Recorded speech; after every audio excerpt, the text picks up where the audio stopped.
Forensic files. Forensic files की हर कड़ी में आपके सामने खुलेगी एक नई कहानी, आपके सामने होगा एक नया केस और आपके सामने होगी केस की फॉरेंसिक पड़ताल।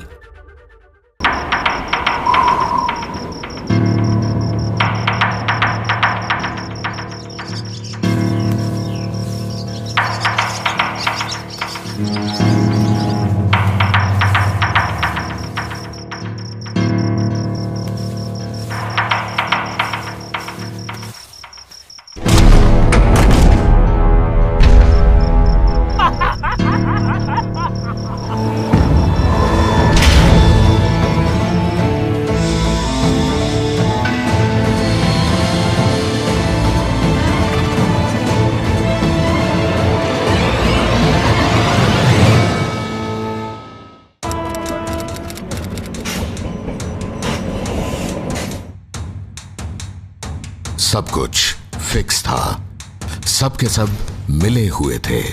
15 साल का नाबालिग लड़का, 60 साल का बुजुर्ग पुलिस वाले, ये सभी दरिंदगी की ऐसी कहानी के किरदार थे जिसे बयां करना भी मुश्किल है। और इनकी करतूत जब अखबार और न्यूज चैनलों पर खबर बनकर सामने आई तो सारा देश सख्ते में था। फॉरेंसिक फाइल में आज आपके सामने एक ऐसे क्रिमिनल केस का इन्वेस्टिगेशन होगा जिसमें पुलिस खुद क्राइम में शामिल थी और क्रिमिनल को पकड़ने के लिए खुद जांच भी कर रही थी।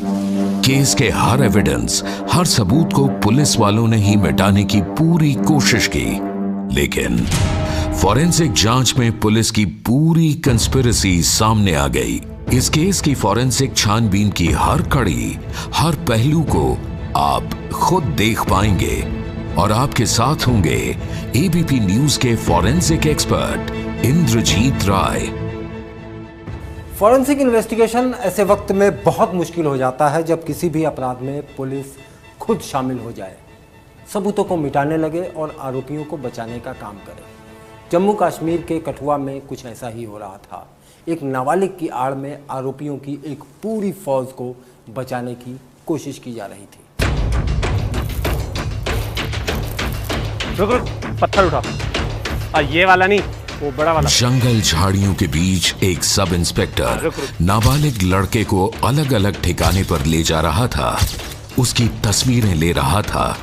लड़के पर आरोप था कि उसने एक 8 साल की बच्ची को इसी जंगल में इसी पत्थर से मार डाला। सब इंस्पेक्टर ने लड़के को लेकर हत्या की जगह और हत्या से जुड़ी चीजों की निशानदेही की, लेकिन ये पुलिस इंक्वायरी सिर्फ एक दिखावा था, एक ड्रामा था, असली अपराधियों को बचाने का ड्रामा। एक बात ना अपने दिमाग में फिट कर ले, ये जो भी हुआ है ये सब तूने किया, समझा? यही बयान देना है, लड़की को तूने मारा है। बच्ची से गैंगरेप और हत्या के आरोपियों को बचाने के लिए लोकल पुलिस की पूरी स्क्रिप्ट तैयार थी। पुलिस ने 15 साल के एक नाबालिग लड़के को पकड़कर यह दावा कर दिया कि उसने ही लड़की से रेप किया, उसकी हत्या की। लोकल पुलिस की इस थ्योरी पर लोगों को संदेह था। दूसरी तरफ इस घटना के खिलाफ विरोध प्रदर्शन शुरू हो चुका था। Special investigation team forensic expert के साथ क्राइम सीन पर पहुंची थी। ये वही जगह थी जहां पीड़ित बच्ची के शव को बरामद किया गया था। वो लड़की घोड़े चराने इसी जंगल में आया करती थी। 10 जनवरी को भी यहाँ आई थी, लेकिन फिर घर नहीं लौटी। 7 दिन बाद यानी 17 जनवरी को उस लड़की की लाश उस जंगल में मिली। बच्ची को बहुत ही ब्रूटल तरीके से मारा गया था। बॉडी कहाँ मिली? वो सामने उधर जंगल में।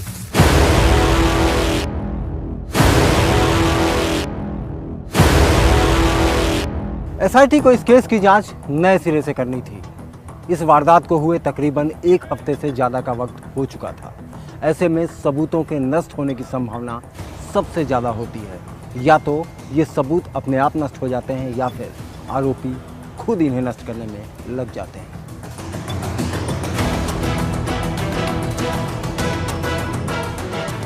घटना के 2 हफ्ते से ज्यादा हो चुके थे।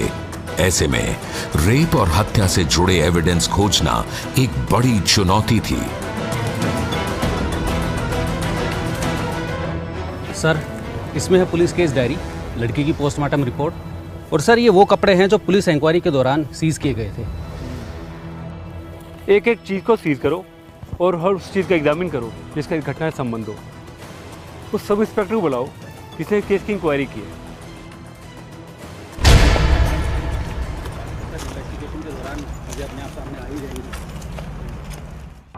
आपकी जांच में अब तक क्या क्या मिला आपको? सर, पीड़िता के कपड़े और क्राइम सीन से जो भी सामान मिला उसकी लिस्ट, एक एफआईआर की कॉपी और केस डायरी हमने पहले ही सबमिट करा दी है सर। अच्छा, किसी को पकड़ा अब तक? हाँ सर, एक 15 साल के लड़के को पकड़ा है और उसने हमें बहुत कुछ बताया सर। क्या ये अकेला ही है जिसने इस अपराध को अंजाम दिया है? हाँ सर, उसने बताया उसने अकेले ही इसको अंजाम दिया सर। क्या आपने पीड़िता के ब्लड सैंपल, उसका हेयर बैंड, उसकी चुन्नी कलेक्ट की है?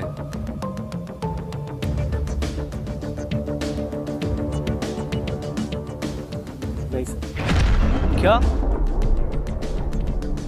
चुन्नी तो मर्डर वेपन था, आपने उसे सीज नहीं किया। और उस लड़के का क्या जिसको आपने गिरफ्तार किया है, क्या उसके कपड़े भी सीज किए या नहीं? No sir. क्राइम ब्रांच की एसआईटी को पुलिस इंक्वायरी में कई खामियां नजर आ रही थी। ऐसा लग रहा था कि शुरुआती जांच में पुलिस ने किसी को बचाने की कोशिश की थी। जांचकर्ताओं ने उन तमाम चीजों को जब्त करना शुरू किया जिन्हें पुलिस ने छोड़ दिया था। यह है चुन्नी, बालों का रबड़ बैंड और बच्ची की कानों की बाली। हमें क्राइम सीन का बारीकी से मुआयना करना पड़ेगा, वहीं से कोई ब्रेक थ्रू मिल सकता है। चलिए। सीन ऑफ क्राइम पर हर संभावित सबूत की मार्किंग की जाने लगी। जांचकर्ता हर उस चीज की तलाश में लगे थे जिसका संबंध इस अपराध से हो सकता था। इस दौरान उनकी नजर एक बेहद खास चीज पर गई। सर ये देखिए क्या मिला। ये तो किसी दवाई का पत्ता है। हाँ सर। लेकिन इसमें सिर्फ एक ही टैबलेट बची है और बाकी दवाइयों का इस्तेमाल हो चुका है। पर लेकिन सर, ऐसी जगह में ये दवाई कोई क्यों फेंकेगा?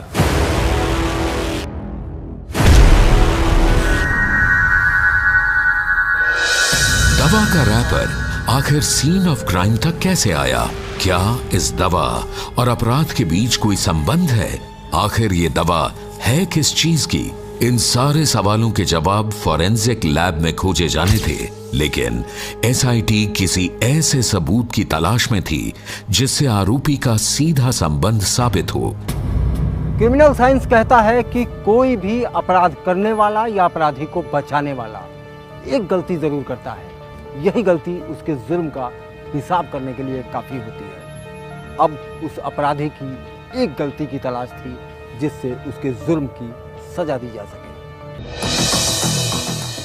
अचानक उन्हें लकड़ी का एक बड़ा टुकड़ा मिला जिस पर खून के दाग थे।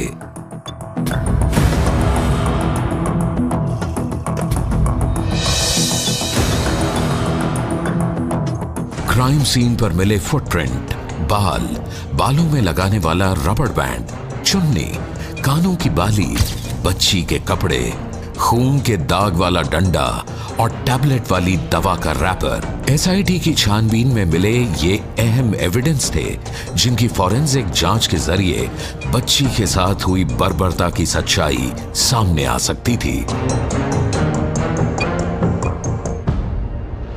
जांचकर्ताओं ने सबसे पहले उस दवा के पत्ते का टेस्ट करने का फैसला किया जो सीन ऑफ क्राइम से मिला था। आखिर ये दवा किस चीज की थी? इस दवा और सीन ऑफ क्राइम के बीच क्या संबंध था?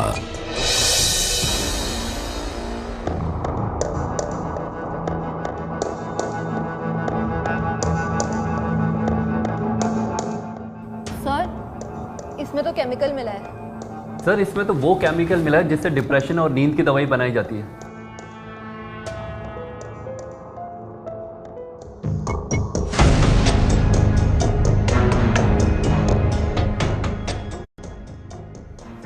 मतलब क्राइम में इस दवा का इस्तेमाल हुआ है, यानी 8 साल की बच्ची को नींद की गोलियां दी गई। ठीक है, इसे इन्वेस्टिगेशन ऑफिसर को देना, उन्हें जांच करने में मदद मिलेगी।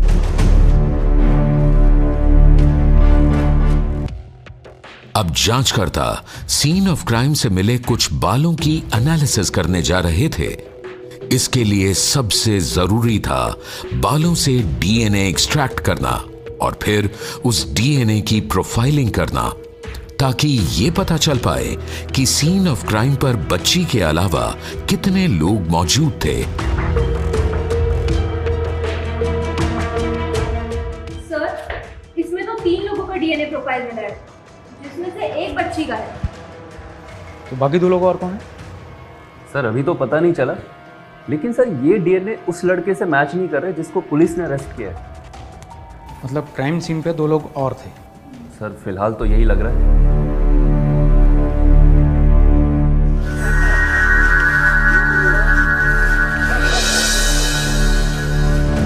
फॉरेंसिक एक्सपर्ट अब बच्ची की ऑटोप्सी रिपोर्ट को एनालाइज कर रहे थे। वे समझना चाहते थे कि आखिर बच्ची के साथ किसने और कितने दिन रेप किया। कई तरह की इंजरीज हैं, हमले में 3-4 लोग शामिल हो सकते हैं। जांचकर्ताओं ने शरीर पर लगी चोट और बच्ची के शरीर के अंदर के जख्मों को देखकर एक रिपोर्ट तैयार की। फॉरेंसिक एक्सपर्ट धीरे धीरे नतीजों की तरफ बढ़ रहे थे।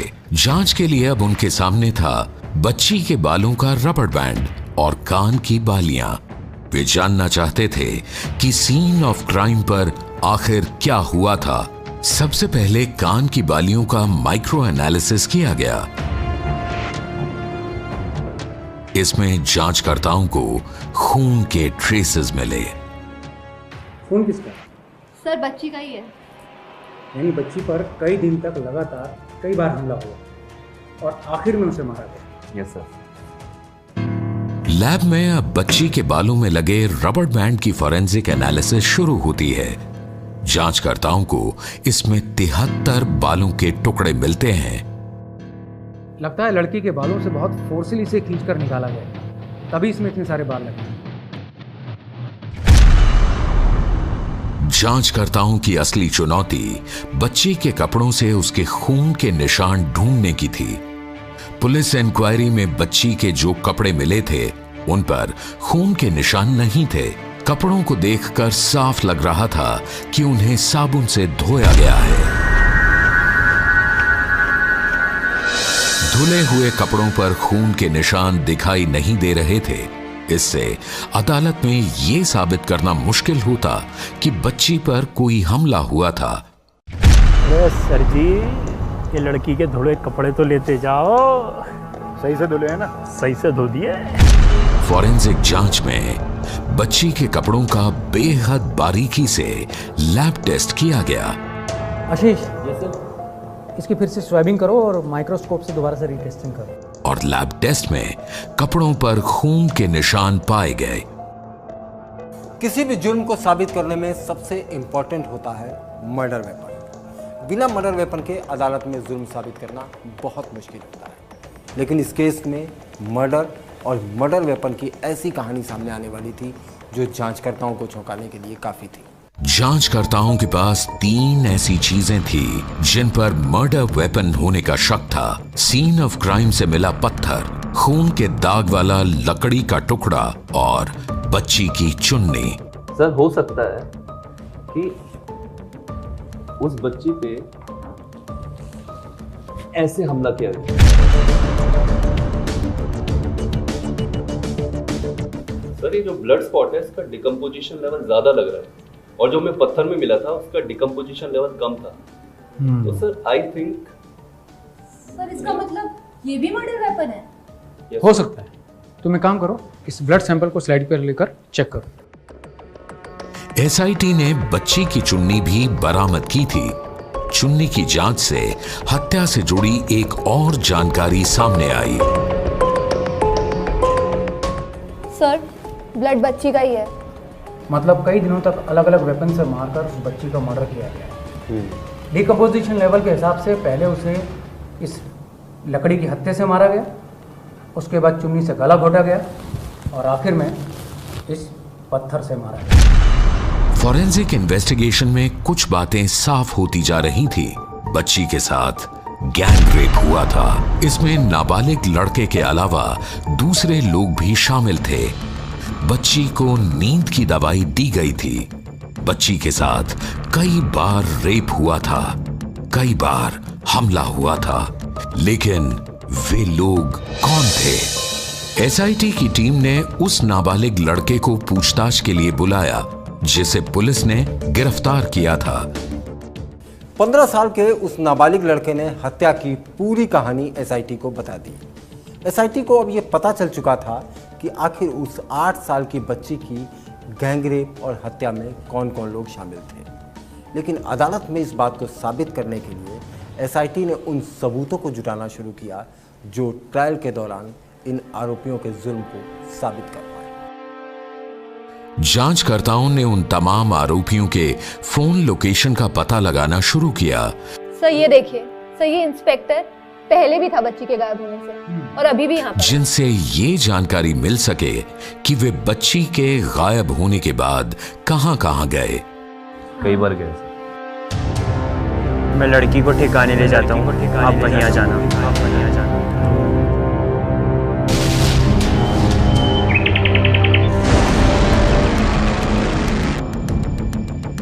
ध्यान रखियो, लड़की वाली बात बाहर नहीं आनी चाहिए।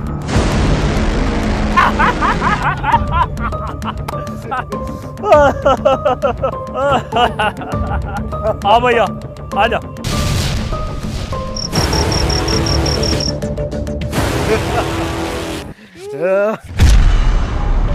जांच में इन सभी आरोपियों की लोकेशन वही मिल रही थी जहां बच्ची से रेप हुआ और जहां उसकी बेरहमी से हत्या की गई। शक के घेरे में पुलिस इंक्वायरी करने वाला सब इंस्पेक्टर भी था। उसके बैंक अकाउंट की छानबीन से पता चला कि उसने महीने भर से अपने अकाउंट से रुपए निकालने बंद कर दिए थे, जबकि इससे पहले हर महीने कई बार विड्रॉल किया जा रहा था। बच्ची से गैंगरेप और हत्या के इन आरोपियों के खिलाफ एसआईटी के पास कई पुख्ता सबूत थे। मिट्टी, बाल से मिले DNA profile, mobile call location, नाबालिग लड़के का बयान और बैंक अकाउंट डिटेल हर आरोपी की कहानी बयां कर रहे थे। फॉरेंसिक सबूतों को सामने रखने के बाद आरोपियों ने बताया कि उन्होंने बच्ची को बंधक बनाया, उसे नींद की गोलियां दी, उसके साथ गैंगरेप किया, उसके बाद चुन्नी से ही गला दबाया और पत्थर से उसके सिर को कुचलकर मार डाला। इस जघन्य अपराध का मास्टरमाइंड था 60 की उम्र लांघ चुका मामा, जो सरकारी महकमे में अफसर के पद से रिटायर हुआ था। मामा ने 15 साल के नाबालिग भांजे को इस घिनौनी करतूत में शामिल किया, जो पढ़ना लिखना छोड़ उसके पास रहने आ गया था। भांजे ने ही बच्ची को अगवा करने में मदद की और ये बच्ची से गैंगरेप में शामिल था। देश में बच्चों के प्रति अपराध के आंकड़े बहुत ही डराने वाले हैं। समाज को इस तरह के अपराध से मिलकर निपटना होगा। धर्म, वर्ण, समुदाय इसकी आड़ में इस तरह के अपराध को समर्थन देने से परिस्थितियां और भी नाजुक हो सकती हैं।